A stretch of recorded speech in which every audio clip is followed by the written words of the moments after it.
A bone-chilling wind howled across the Russian plains, whipping snow into swirling drifts that mirrored the turmoil in Louisa's stomach. The TARDIS, a reassuring blue box incongruously perched at the edge of the tiny village of Borisovka, seemed to shiver in the cold alongside her. Russia, the doctor announced, his usual boisterous enthusiasm slightly muted by the biting air. He adjusted his bolo tie, its vibrant emerald a stark contrast to the monochrome landscape. 1820. The reign of Tsar Alexander I, a time of grand balls, political intrigue, and, I suspect, a fair amount of vodka. Louisa, bundled in a borrowed sheepskin coat that smelled faintly of manure, wasn't convinced. Grand balls felt a million miles away. Are you sure about this, doctor? This feels wrong. How he raised an eyebrow, his eyes twinkling with curiosity. Just heavy, like something's weighing down the very air. He considered this, then shrugged. Perhaps just the weight of serfdom. Louisa, a heavy burden indeed. I promised Alexei Semyonovich a visit. Remember? Clever chap. Dabbling in, well, let's just say unconventional philosophy. He's on the edge of Borisovka. Shall we? Leaving the relative warmth of the TARDIS was a physical effort. They trudged through the ankle-deep snow, the village a collection of huddled, ramshackle huts. Smoke curled lazily from chimneys, carrying the scent of burning wood and something else. Something acrid and metallic. Alexei Semyonovich, a man with kind eyes and a perpetually worried frown etched into his face, greeted them at the door of his slightly larger, though equally humble, dwelling. His hair was already receding, revealing a high, intellectual forehead. He ushered them inside with a nervous smile. Doctor, Louisa, thank you for coming. Forgive the modest accommodations. The single room was sparsely furnished with a table, 2 chairs, and a bedroll. A small samovar hissed on a makeshift stove, offering the promise of warmth. Books, bound in leather and stacked precariously, lined one wall, a silent testament to Alexei's intellectual pursuits. Nonsense, Alexei, the doctor said, rubbing his hands together. Just what a weary traveler needs. So, tell me, what profound thoughts have been occupying your mind lately? Alexei hesitated, glancing nervously at the closed window. It's complicated. I've been studying ancient texts, doctor. Texts that speak of beings not of this world, of celestial empires and god-kings. Louisa exchanged a skeptical glance with the doctor.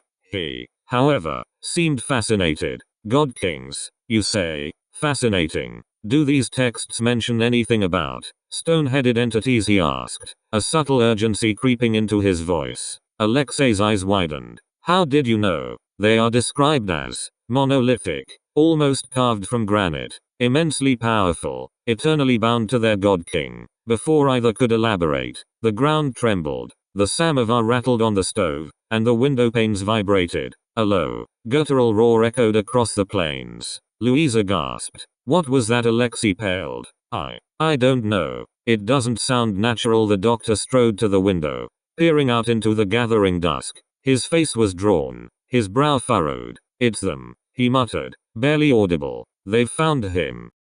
Outside, the first tendrils of the unnerving scene began to unfold. Figures, taller than any man and carved from what appeared to be living stone, emerged from the snow-covered fields. Their features were stark, inhuman, their eyes glowing with an unsettling yellow light. They moved with a terrifying, deliberate slowness, their stone bodies grinding against each other with a deafening rasp. What are they? Louisa whispered, her voice trembling. The Golemites, the doctor said, his voice tight. Servants of the God King, and they are here to claim him. Alexei stared out the window, his face etched with horror.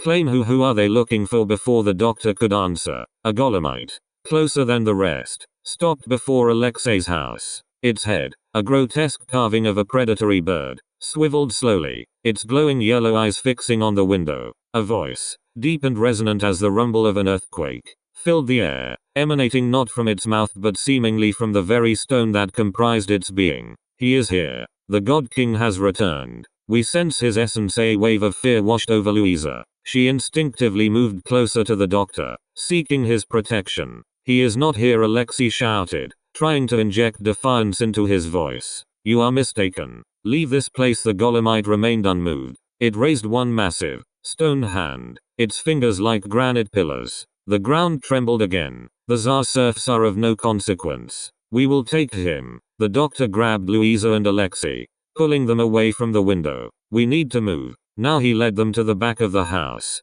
kicking out a loose board in the wall. They scrambled out into the freezing night, the guttural roars of the Golomites growing louder. Where are we going? Louisa asked, struggling to keep up. To the TARDIS. We need to get out of here. But as they reached the edge of the village, a figure emerged from the shadows. He was a young man, slight of build, with a gaunt face and sad eyes. He wore the simple clothes of a serf, patched and worn. He stood motionless, watching them with an unsettling stillness. The Golomites stopped their advance. The lead Golomite turned its stone gaze towards the young serf. He is here, the God King, reborn in flesh. The prophecy is fulfilled. Alexei gasped, his eyes wide with realization. Dmitri, it's him. Dmitri, the young serf, remained silent, but a flicker of something ancient and powerful, ignited in his eyes. He looked at the doctor, at Louisa, at Alexei, and then, he spoke, his voice a mere whisper, yet carrying an undeniable weight. I don't understand. The revelation hung heavy in the frigid air. The God King, a being of immense power and cosmic significance, reincarnated as a humble serf in 19th century Russia. The doctor, for once, seemed genuinely taken aback.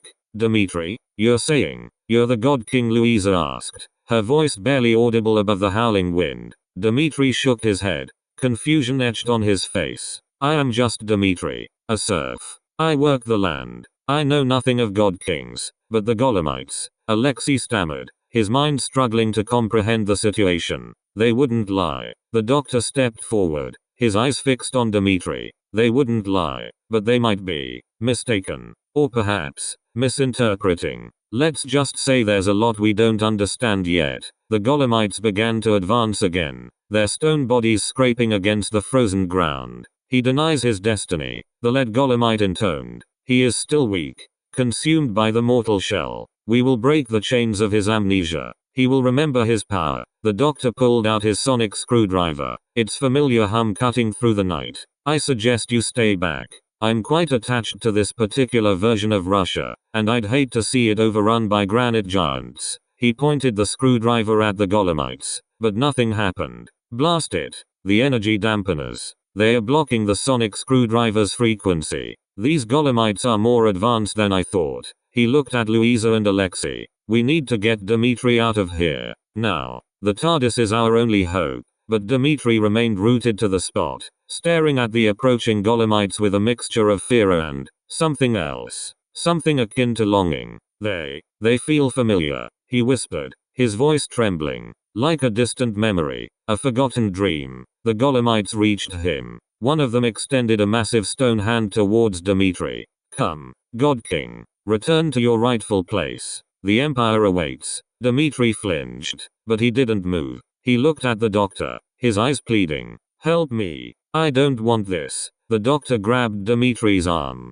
pulling him away from the Golomites. Run, Dmitri. Run. They sprinted towards the TARDIS, the Golomites lumbering after them, their guttural roars echoing across the frozen plains. As they reached the blue box, the doctor fumbled with the key. The door swung open, and they piled inside, breathless and terrified. The doctor slammed the door shut and threw the levers. The TARDIS lurched violently, the interior lights flickering. The familiar wheezing, groaning sound filled the air as the TARDIS dematerialized, leaving behind only a swirling vortex of snow and the frustrated roars of the Golomites. Inside the TARDIS, Dmitri collapsed against the wall, trembling. Where are we going? Somewhere safe? The doctor replied, his face grim. Somewhere the Golomites can't follow. At least, not easily. He steered the TARDIS through the time vortex, his mind racing. He needed to understand what was happening. Who was this God King? And why had he been reincarnated as a serf in 19th century Russia? Louisa watched Dmitri,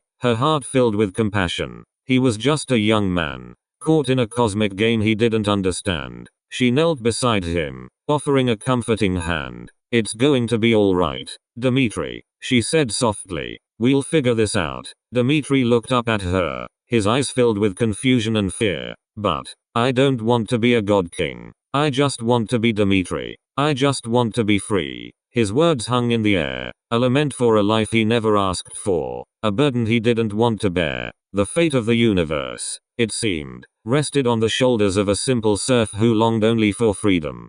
The TARDIS materialized in a place far removed from the snow-swept plains of Russia. They were now in a vast, shimmering city, bathed in the perpetual twilight of a binary sunset. Towering structures of polished metal and crystalline glass soared into the sky, connected by intricate bridges and skyways. Strange vehicles zipped through the air, leaving trails of light in their wake. "Where are we?" Dmitri asked, his eyes wide with wonder. "Welcome to Xylus," the doctor announced, a touch of pride in his voice. "Capital of the Xylosian Empire, a truly advanced civilization, though sadly, long since fallen." "Fallen?" Louisa asked. "What happened?" "That," the doctor said grimly, "is a story for another time. Right now, we need to find some answers. Xylus was once the center of the God King's empire. Perhaps we can find some clues about his past and his future." He led them out of the TARDIS and into the bustling city. Xylus, despite its age, was remarkably well preserved.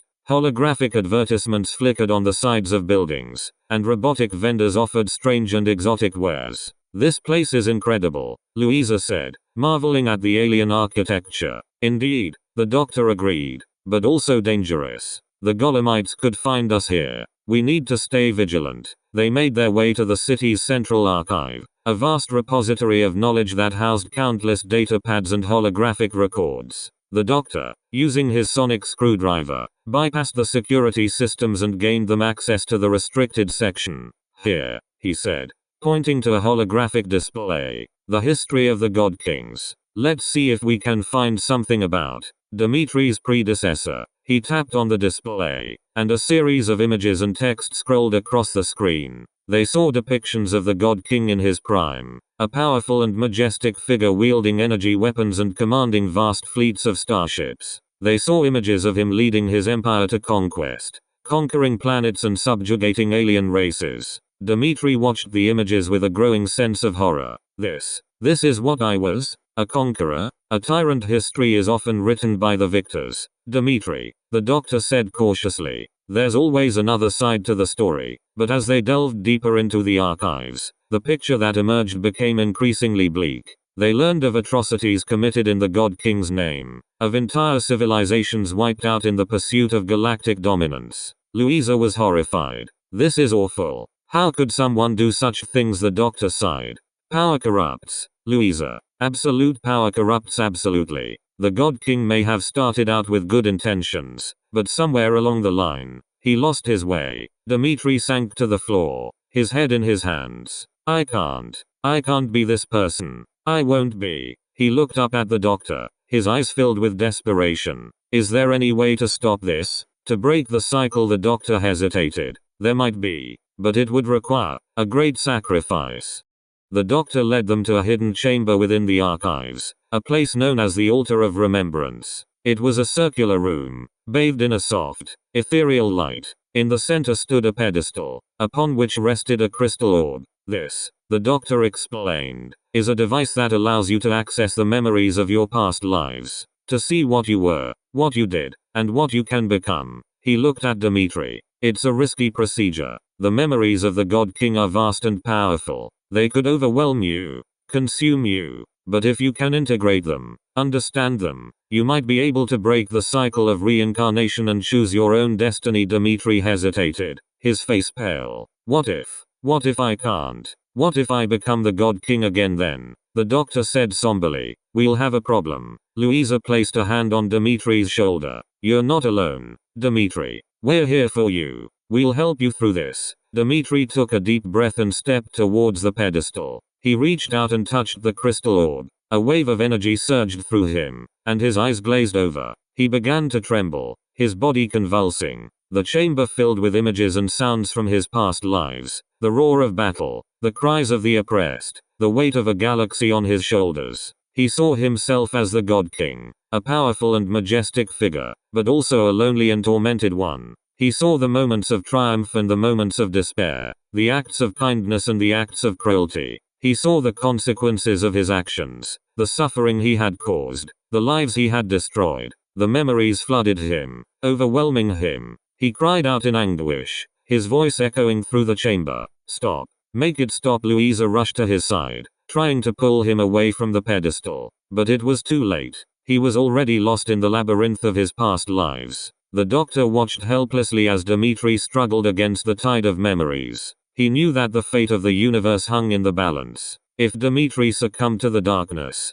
the God King would rise again, and the cycle of conquest and destruction would continue. But if he could find the strength to break free, to embrace his humanity, then perhaps, just perhaps, there was hope for a brighter future. Dmitri's struggle continued, his body racked with pain and anguish. He was battling not only the memories of the God King but also his own self-doubt and fear. "I can't do this," he cried out, his voice barely a whisper. "I'm not strong enough." Louisa held him close, her voice filled with reassurance. "Yes, you are, Dmitri. You're stronger than you know. Remember who you are. Remember Dmitri, the serf. Remember your longing for freedom, your compassion for others. That's the person you need to be." Her words seemed to penetrate the fog of memories. Dmitri's struggles subsided, and he began to regain control. He closed his eyes and took a deep breath, focusing on the image of his simple life in Borisovka, the feel of the earth beneath his feet, the warmth of the sun on his face, the laughter of his friends. He realized that he didn't want the power of a God King. He didn't want to rule a galaxy. He just wanted to live a peaceful life, to be free to choose his own destiny. He opened his eyes, his face filled with a newfound resolve. He looked at the crystal orb, and he saw not a source of power but a reflection of his own soul. "I reject this," he said, his voice strong and clear. "I reject the destiny of the God King. I choose to be Dmitri. I choose to be free." With that, he reached out and shattered the crystal orb. The wave of energy dissipated, and the chamber fell silent. Dmitri collapsed into Louisa's arms, exhausted but triumphant. The doctor rushed to their side, his face filled with relief. "You did it, Dmitri. You broke the cycle." Dmitri smiled weakly. "I did, but I couldn't have done it without you." Suddenly, the ground began to tremble. The lights flickered, and the alarms blared. "The Golomites!" the doctor exclaimed. "They've found us."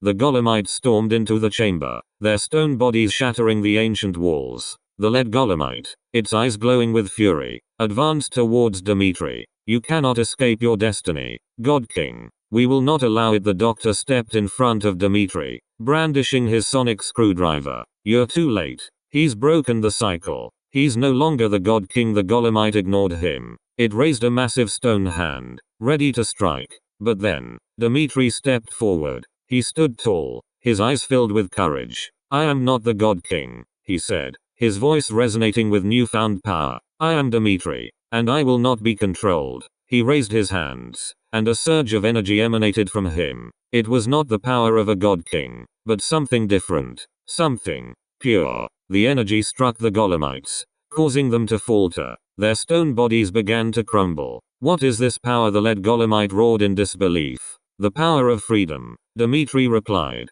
"The power of choice. The power of humanity." He unleashed another wave of energy, and the Golomites began to disintegrate, turning to dust. The lead Golomite, the last of its kind, stared at Dmitri with a mixture of awe and despair. "You have destroyed us," it said weakly. "You have doomed the Empire." "The Empire was already doomed," Dmitri replied. "It was built on oppression and suffering. It needed to end." With that, the lead Golomite crumbled to dust, and the threat was finally over.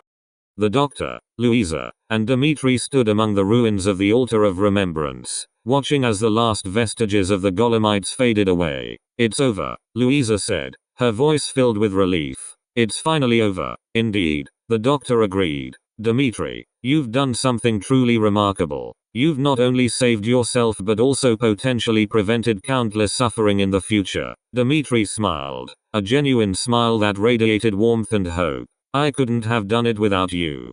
Thank you." "So, what now?" Louisa asked. "Where do we go from here?" "That's up to Dmitri," the doctor said. "He can go anywhere, be anything. He's finally free to choose his own destiny." Dmitri looked at the doctor, his eyes filled with gratitude. I think I want to go home. To Borisovka. To live a simple life. To be with my friends and family." "Then that's what we'll do," the doctor said. "We'll take you back to Russia." They returned to the TARDIS and set course for 1820 Russia. As they traveled through the time vortex, Dmitri looked out at the swirling colors, his mind filled with the possibilities of the future. He knew that he would never forget what he had learned, the memories he had seen, the choices he had made. He knew that he would always carry the weight of the God King's past, but he would also carry the hope for a better future. When they arrived back in Borisovka, the village was just as bleak and cold as they had left it, but to Dmitri, it looked like paradise.